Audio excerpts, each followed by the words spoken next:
ઉધના વિસ્તારમાં અકસ્માતની ઘટના સામે આવી હતી। અકસ્માતમાં ઇજાગ્રસ્ત યુવકને સારવાર માટે હોસ્પિટલ ખસેડવામાં આવ્યો હતો।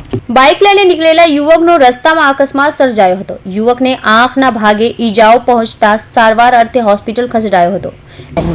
મારું નામ નિલેશ રમેશભાઈ ગામિત છે ને મારા ભાઈને અકસ્માત થયેલું હતું 21 તારીખના રોજ ને મને ખબર ના હતી। મારા દોસ્તો લોકો એને લઈને આવેલા હતા ને સિવિલમાં આવ્યા ત્યારે ખબર પડી હતી કે ઘરેથી હતા કામ પરથી આવતો હતો તો અચાનક ઘર પાસે કૂતરા વચ્ચે આવ્યા ને ગાડીનું સ્ટીરિંગ એ થઈ ગયેલું હતું તે સીધો ખાડામાં પડ્યો ને પછી તાત્કાલિક દોસ્તા લોકો લઈને આવેલા હતા।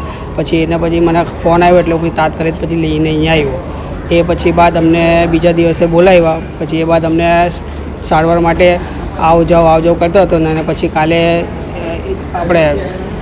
એડમિટ કરવાનો ફોર્મ ભર્યો અને પછી આજે ઓપરેશનનું અમને કીધું છે। ક્યાં વાગેલું છે? એ આંખની બાજુ વાગેલું છે, અહીંયા ઈજા થયેલી છે, થોડું ફ્રેક્ચર થઈ ગયેલું છે એના કારણે। બીજે કઈ જગ્યા વાગી? બીજે કશે નહીં, ખાલી આ જ વાગેલું છે।